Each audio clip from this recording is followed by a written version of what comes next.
Hello there, church. It's good to be with you again as we look at the next of the faithful ancients that we've been studying and that are recorded for us in Hebrews 11. Today we'll be looking at Rahab, who may not be as well known as some of the other Bible characters that we've studied so far, but she certainly has lots to teach us about faith in action and also about God's grace and blessing. So I'd firstly like you to read Joshua chapter 2 to understand Rahab's story, so that my teaching this evening will be better understood as we go. So if you haven't yet read Joshua chapter 2, can you please pause the video and come back to it once you've read it.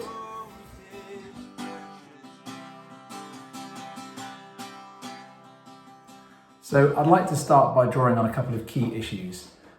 Firstly, as a reminder, in Hebrews chapter 11, verses 1 and 2, these Bible heroes are all commended for their faith.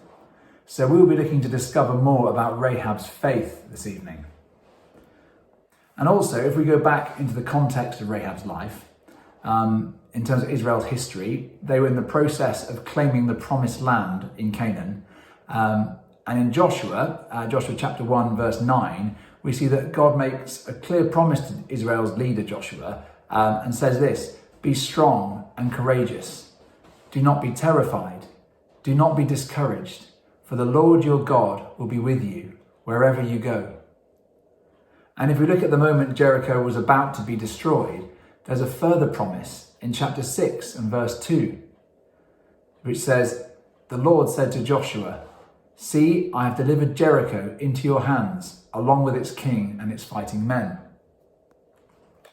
What I want to draw your attention to is that God has a purpose and a plan for his people, Israel, which is outlined and promised to Joshua, but that it is Rahab and her actions through her faith that are key in bringing about God's purposes and plans. It is certainly true that Joshua was a man of faith, and yet I find it intriguing that he is not specifically listed in Hebrews 11 through the account of the conquering of Jericho. Anyhow, right, what do we know about Rahab? Well, most translations in the Bible would have her down as a prostitute, although it is said she may have been an innkeeper. Nonetheless, she was running some form of accommodation in the city wall where foreigners would typically stay and prostitutes would commonly be present. So, how does a Canaanite prostitute, sometimes known as the harlot of Jericho, become central to God's purposes and plans and his people, even forming the family line of David and Jesus? So to start with, let's look at what she actually did, which obviously you've read in Joshua 2. Essentially, she protected and aided God's people. And that was certainly as opposed to looking after her own ethnic people. She effectively lied to her king, the king of Jericho, and deceived him, having secretly hidden the spies, who had been identified by the king's men somehow in Jericho, knew of them, and she hid them on her roof, and they would have likely have faced severe punishment, if not death, for being there, and certainly they would not have been able to go back and report to Joshua about the state of Jericho.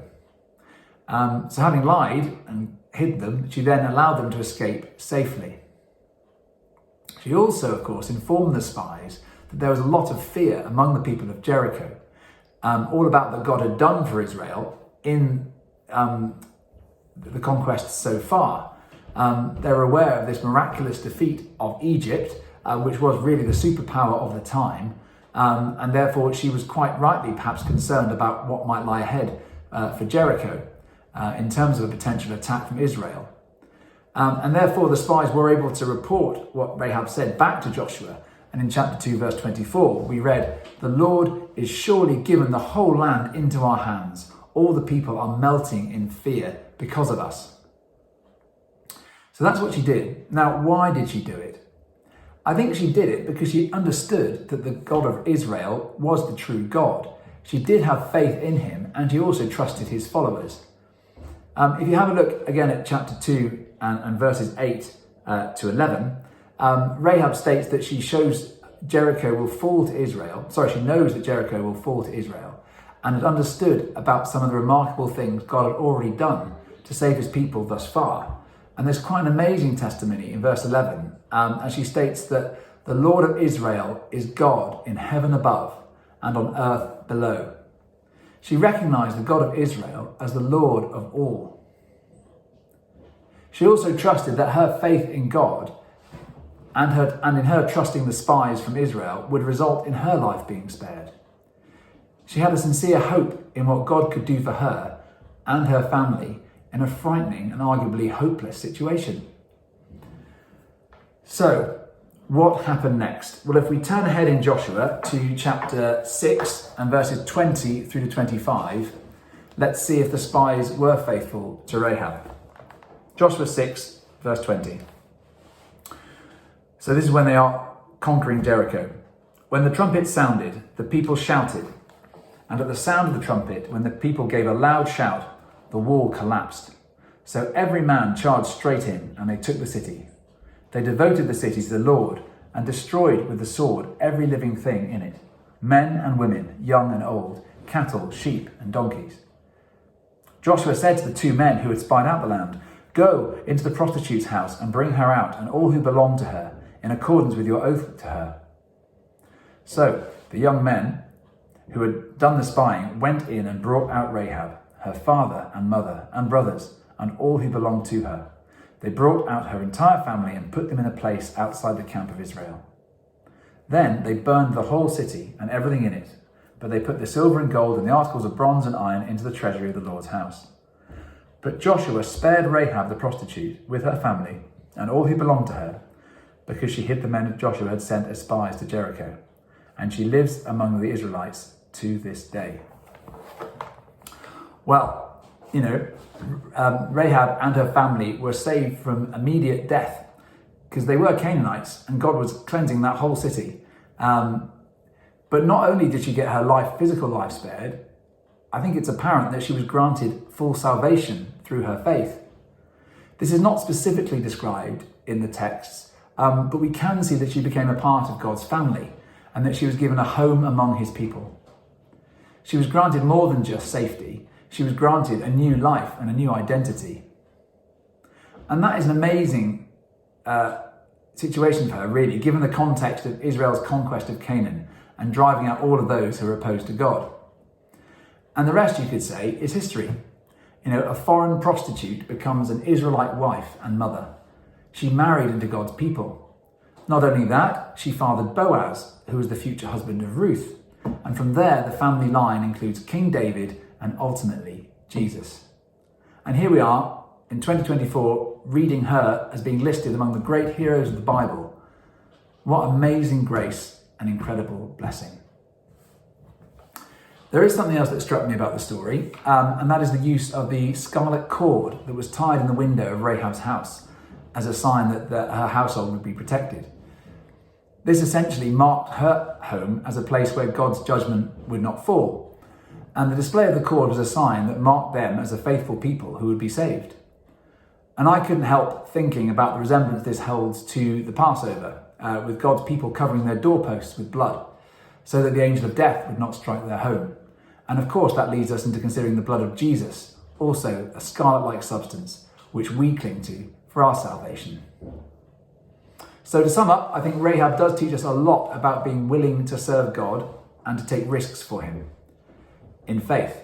This was certainly credited to her as righteousness, and it's extraordinary to recognise that God calls, uses and blesses those that on first inspection may be far from him and not instantly recognised as part of his people. It's also wonderful to note that we are all Abraham's descendants. We are all a people of promise. So, since we are surrounded by such a great cloud of witnesses, such as Rahab, let us do our part to throw off the things that hinder us, the sins that trap us and entangle us, and let's run with perseverance the race marked out for us. Now that's our individual race, each of us with our own individual stories and circumstances. And may we fix our eyes on Jesus and consider how he endured such opposition that we may not grow weary and lose heart. So I thought it might be time for you guys to discuss a few questions based on Rahab's story. My first question is this: how do you display acts of faith towards fellow believers?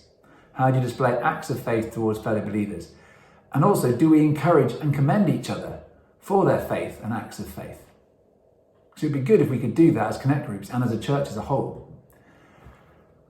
Next question, do you have your heart and hope set on God when you face each step of the race that's marked out for you?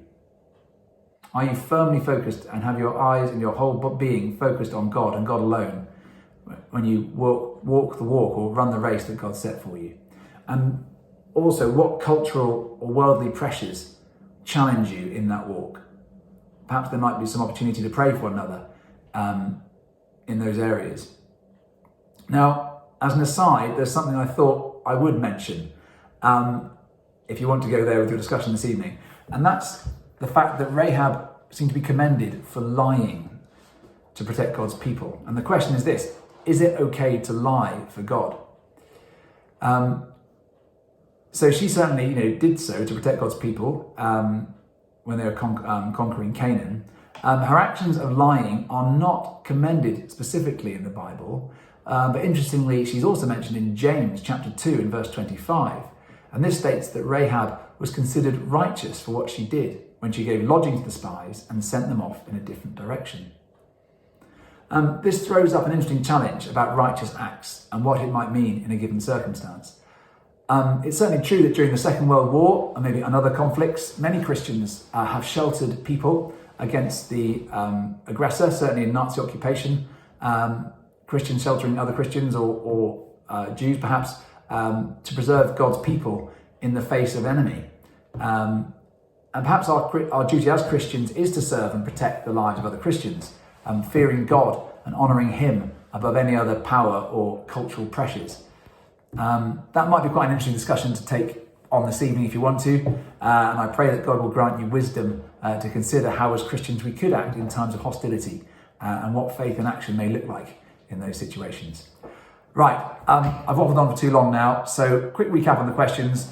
How do you display acts of faith to fellow believers, and do we encourage and commend each other for their faith?